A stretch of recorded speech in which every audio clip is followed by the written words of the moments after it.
കഥ അല്ല, സംഭവം നടക്കുന്നത് 20 വർഷം മുമ്പാണ്. കൃത്യമായി പറഞ്ഞാൽ 2006 ജനുവരി 14-ന് തമിഴ്നാട്ടിൽ നിന്ന് തീർത്ഥാടകരുമായി ഗുരുവായൂരിലെത്തിയ ഒരു ബസിന്റെ ഡ്രൈവർ ക്രിസ്മസ് ബമ്പർ ലോട്ടറിയുടെ റിസൾട്ട് നോക്കാൻ ലോട്ടറി വിൽപ്പനക്കാരനായ ശിവപ്രസാദിനെ സമീപിക്കുന്നു. ടിക്കറ്റിന്റെ നമ്പർ XJ339448. ശിവപ്രസാദ് നോക്കിയപ്പോൾ അവസാനക്കമായ 448-ന് 100 രൂപ സമ്മാനമുണ്ട്. ഈ സംഖ്യയ്ക്ക് 2 ടിക്കറ്റും 60 രൂപയും ഡ്രൈവർക്ക് നൽകി ശിവപ്രസാദ് തന്റെ സൈക്കിളിൽ കച്ചവടം തുടർന്നു. എന്നാൽ ഡ്രൈവർ നൽകിയ ടിക്കറ്റ് ഏജൻസിയിലെത്തി പരിശോധിച്ചപ്പോഴാണ് ശിവപ്രസാദ് ഞെട്ടിയത്. താൻ 100 രൂപ സമ്മാനത്തുക നൽകി വാങ്ങിയ ടിക്കറ്റിലെ നമ്പറിനാണ് ബമ്പറിലെ 2ാം സമ്മാനമായ 10 ലക്ഷം അടിച്ചിരിക്കുന്നത്. അന്നത്തെ കാലത്ത് ഫാക്സിലാണ് റിസൾട്ട് ലഭിച്ചിരുന്നത്. ഫാക്സിൽ വന്ന ഒരു വ്യക്തതക്കുറവ് മൂലമാണ് സീരിയൽ നമ്പർ മാറിപ്പോയത്.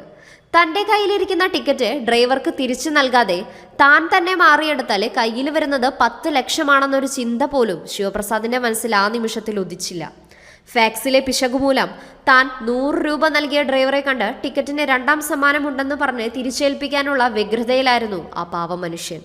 ഒടുവിൽ ഏറെ നേരത്തെ തിരച്ചിലിൽ ഡ്രൈവറെ കണ്ടെത്തി ടിക്കറ്റ് തിരിച്ചു നൽകി ശിവപ്രസാദ് ആശ്വാസ നിശ്വാസം ഉതിർത്തു. തന്റെ കയ്യിലെത്തിയ ഭാഗ്യത്തെക്കുറിച്ച് വിശ്വസിക്കാനാവാതെ ഡ്രൈവർ നിൽക്കുമ്പോൾ ശിവപ്രസാദ് തന്റെ പഴയ സൈക്കിളും എടുത്ത് വീണ്ടും കച്ചവടത്തിലേക്ക് നീങ്ങി. കയ്യിലെത്തിയ ഭാഗ്യത്തിൽ അന്താളിച്ചുപോയ ഡ്രൈവർക്ക് തന്നെ കണ്ടെത്തി ഭാഗ്യം തിരിച്ചെത്തിച്ചയാൾക്ക് ഒരു ചായ പോലും വാങ്ങി നൽകാനായില്ല. അന്നത്തെ സംഭവത്തെക്കുറിച്ച് ശിവപ്രസാദ് തന്നെ പറയുന്നത് നമുക്ക് കേൾക്കാം. തിരുച്ചി സ്വദേശി ഒരു തമിഴ്നാട്ടുകാരനാണ് ആ ടിക്കറ്റ് എടുത്തത്. അദ്ദേഹം അതിൻ്റെ DC എല്ലാം വാങ്ങി നാട്ടിലേക്ക് പോയി. ഐശ്വര്യ ഏജൻസിയുടെ ടിക്കറ്റായിരുന്നു. അപ്പോൾ അന്ന് ഫാക്സ് കോപ്പി തലേദിവസം ഇറങ്ങും, അതിഷ്ടം പേപ്പർ ഇറങ്ങുക പിറ്റന്നാളാണ്.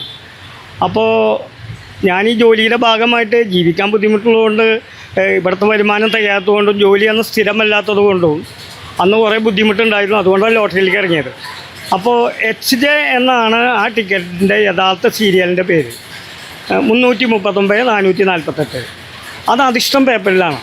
മറ്റ് പേപ്പറിൽ അതിലെ ഫാക്സ് കോപ്പിയിൽ KJ എന്നാണ് വന്നത്. അപ്പോൾ എനിക്ക് ഡൗട്ട് തോന്നിയപ്പോൾ ഞാൻ ഐശ്വര്യയിൽ ചെന്ന് ഇതിൻ്റെ സംശയം തീർത്തപ്പോൾ അതിൽ 10 ലക്ഷം ഉണ്ട്. അദ്ദേഹത്തിൻ്റെ കയ്യിൽ അത് നേരിട്ട് ഏൽപ്പിച്ചു. ഈ കഥ ഇപ്പോൾ പറയുന്നതിനൊരു കാര്യമുണ്ട്. നഗരസഭയിലെ താൽക്കാലിക ശുചീകരണ ജീവനക്കാരനായിരിക്കുമ്പോഴാണ് ജീവിതത്തിന്റെ 2 അറ്റവും കൂട്ടിമുട്ടിക്കാനായി ശിവപ്രസാദ് ലോട്ടറി വിൽപ്പന കൂടി നടത്തിയിരുന്നത്. 5 വർഷം മുമ്പ് ഇദ്ദേഹത്തെ നഗരസഭ സ്ഥിരപ്പെടുത്തി. ഈ മാസത്തോടെ നഗരസഭയിൽ തന്റെ സേവനം പൂർത്തിയാക്കി ശിവപ്രസാദ് വിരമിക്കുകയാണ്. നേരിന്റെ നേർസാക്ഷ്യമായൊരു ജീവനക്കാരനാണ് നഗരസഭയുടെ പടിയിറങ്ങുന്നത്. സത്യസന്ധതയുടെ തിളങ്ങുന്ന മാതൃകയായി ശിവപ്രസാദ് ലോട്ടറി ടിക്കറ്റ് തിരിച്ചു നൽകിയപ്പോൾ നഗരസഭാ അധ്യക്ഷനായിരുന്ന M കൃഷ്ണദാസ് തന്നെയാണ് ഇപ്പോഴും നഗരസഭാ അധ്യക്ഷൻ.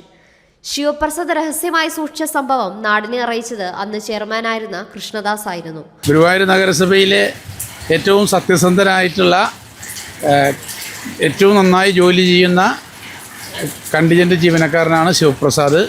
അതിന് 10 ലക്ഷം രൂപയുണ്ട് എന്നറിഞ്ഞപ്പോൾ ആ ലോട്ടറി അടിച്ച ഉടമയെ കണ്ടെത്താൻ വേണ്ടി എല്ലാ സ്ഥലത്തും തിരഞ്ഞ് അയാളെ കണ്ടെത്തി ലോട്ടറി തിരിച്ചേൽപ്പിച്ച് സത്യസന്ധതയുടെ ഏറ്റവും ഉയർന്ന രൂപം കാണിച്ച ഒരു തൊഴിലാളി പ്രതിനിധി കൂടിയാണ് ശിവപ്രസാദ്.